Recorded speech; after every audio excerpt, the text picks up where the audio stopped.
Hello again and welcome to lesson 4 in learning how to program using Scratch.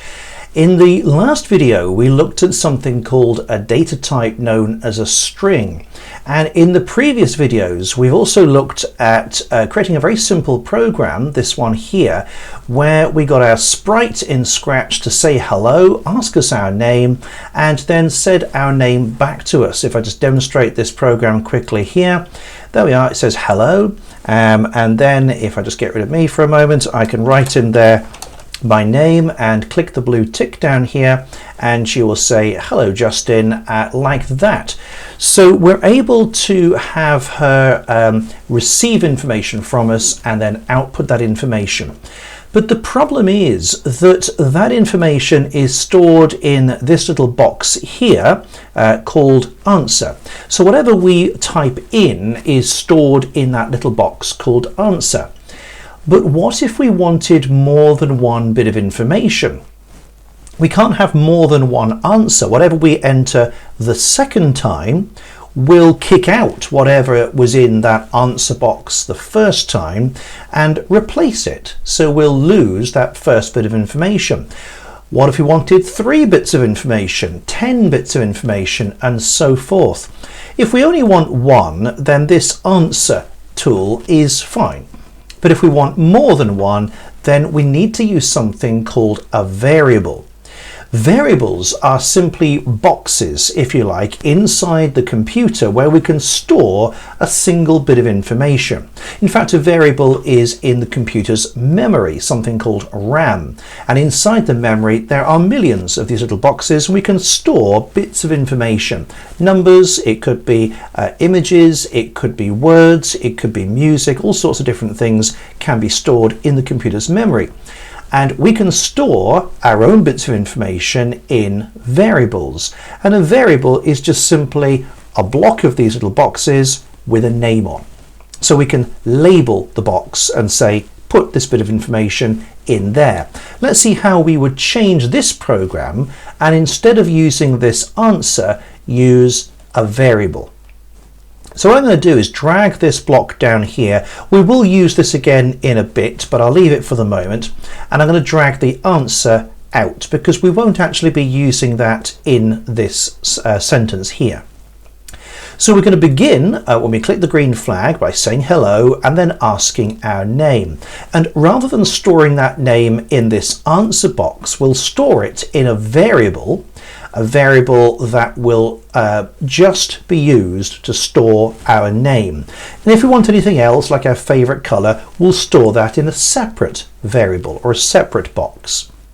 So how do we create a variable first of all? Well, on the left hand side where we have these colored dots, you can see that there is a category called variables. And at the moment we don't really have very much there. So we're going to create our own, and we do that by clicking this link that says make a variable. And we can now name this variable. Now the first variable we're going to use will be for the person's name. So a sensible name for a variable that's going to store their name is name. And that's a really important point. Always create your variables using labels or names that make sense. Not just my first variable, my second variable, my third variable, my 78th variable, because you won't know what's actually stored in each one. So if you label them, then it makes it much easier to know which box has which bit of information in it. I'm going to click OK. And you'll see that now I have this extra little box on the left hand side. It has a blue tick next to it, and that says name. The blue tick is simply to tell the program whether you want to show what's inside that box in the game area. So you'll see that up here I now have this little floating label, and it's got the word name on there, which is the label I've given to this variable, and we can see what's inside that box. At the moment it's got nothing in it, so it's put a 0 in there. I'm going to untick that box on the left here, and that's made that disappear. Sometimes you will want to see what's in a particular variable. Perhaps you have a variable for the number of lives your player has, or their high score, or how much time is left. and you will want to display those on the screen. But for this, we don't need to show their name or favorite color, so we'll untick that box there. So then what we need to do is, after we've asked what's their name, we need to take the answer that they've given us and straight away put that answer in our variable. So we're going to grab this block here that says set. Now at the moment it says my variable, but if we click on this little down arrow, you'll see a list of all of the variables we've made. Well, we've only made one, it's called name. So we'll just select that one for the moment. So we can set our name variable to what? Well, it's to whatever the answer was that the user just typed in. So they typed something in, that's temporarily stored in a little box called answer, but now we're taking that name and we're putting it in our own variable, our own box called name. Now that so far has made sure that the name they've entered is stored somewhere sensibly, but then how would we say hello and their name? How do we put in here the variable? Well, in this variables section, you'll see this little oval with the name of our variable in, the one we can tick or untick to hide or show it. And if I grab that little oval, I can drop that over where it says banana at the moment. So we can now say join the word hello and whatever is stored inside our name variable for 2 seconds. So let's just run that program now. So if I run the program, hello, and then it says what's your name? Let's type in Becky, and then click the tick, hello Becky. There we are. So you can see that that works absolutely fine, no problem at all. It does basically the same thing our program did the first time. So you might say, well, why did we have to do all that if it just does exactly the same as it did before, but with fewer lines of code? Well, the reason that we've used a variable is that we can reuse that over and over again.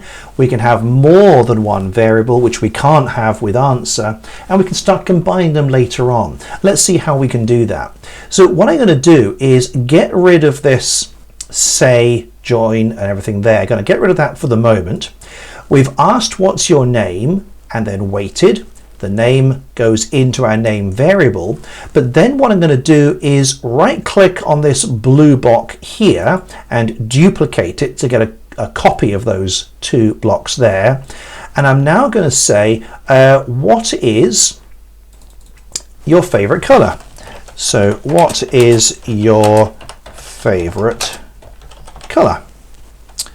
And wait. Now obviously whatever they type in is going to get stored in this answer box again, which means that whatever was in the answer box the first time will have gone. So if I type in my name is Justin, that goes in the answer box. Then if I type in my favorite color is green, that goes into the answer box as well, but we can only have one thing inside our answer box. So that means that the name Justin has gone. It's no longer there, and we would lose that information. However, because we've taken that answer and put it in our variable called name, although my name isn't stored in the answer box, it is still safely stored in our variable called name. So what is your favorite color? That answer goes in the answer box, and then we take that and we store it now not in the name variable. We don't want that. We want a new variable called, let's call it color. So in the variables section, let's click make a variable. We'll call this color and click OK. So now you can see we have we've got my variable in there. I can actually get rid of that by right clicking on it and deleting that one. So we have color and name, 2 boxes now that we can store bits of information in. For this demonstration, I'm going to tick both of them so that we can actually see those 2 boxes in our game area. Now the name box still has whatever was put in that box the last time we ran the game, so that box stores the information, which is really useful. And in the color box, obviously we've not run the program yet. We've not put anything in that variable, so that one's empty. So down here at the bottom, I need to change which variable the favorite color answer is going into. So that will be color. So now we have ask what their name is, and then put the answer in the name variable. Then ask what is their favorite color, and put that answer in the variable called color. So now what we can do is say hello and their name. And then what I'm going to do, I'm going to zoom out slightly here, because I'm going to duplicate this bottom instruction, and then I'm going to say, by the way, sometimes if you click on a block you can see it all goes yellow and it seems to be running the program on the right. If you click on the code, it will try to run that block of code. Just click anywhere on the code or click the red hexagon to stop it if that happens to you. It's not a problem. So what I want to do is, after they've said hello and their name, I want to then say whatever their favorite color is their favorite color too. So I'm going to have a join in here, but instead of having hello and then their name, I'm going to have their color. Let's drag that one off there. And then is my favorite too. Now, of course, if you saw the first video in this series, we saw how we needed to put a space between whatever their name was and the words we were saying. So if we're joining the word color and then the words is my favorite too, we will need to put a space just before the word is, so that those two are separated, those two words are separated. So let's run this program now. So I'm going to run the program, click the green flag, hello, and then what's your name? Let's put in Justin and click the tick box. Now you'll notice a couple of things. First of all, she's not immediately saying hello Justin. We've changed that code, so you're going to say that at the end. But what you can also see is that the variable box up here now contains that name I've just entered. What is your favorite color? Let's type in green. And now she says, hello Justin, green is my favorite too. And you can see we have these two boxes or two variables that contain that information. And we could have as many of these variables as we would like. So we could have them for a favorite number, we could have it for where we live, we could have all sorts of different bits of information and then get a bit more of a conversation going. So a variable then is a box. It contains a single bit of information, and we can have as many of these variables or boxes as we want to store lots of bits of information that we can then use later on. Whereas answer in Scratch is just simply the input we've given, and once we've inputted it once and then we enter a second bit of input, we're going to lose the first one unless we save it. So if you're looking at this video on computerscience.click, there's one more video in this section which is on something called concatenation, long word. It's actually not too difficult, and to some extent we've done it already, but I'm going to cover that word in the next video. And at the end of that there'll be a quiz, and then we're on to the more complex parts of programming in Scratch. And don't forget that if you complete all the quizzes successfully, at the end you will get a certificate with your name on, as well as XP points and levels and ranks and all sorts of things that you can compete against other people on the website with.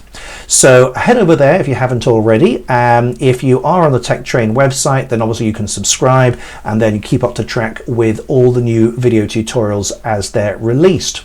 So I hope that was useful, and I will see you very shortly in the next lesson. Bye for now.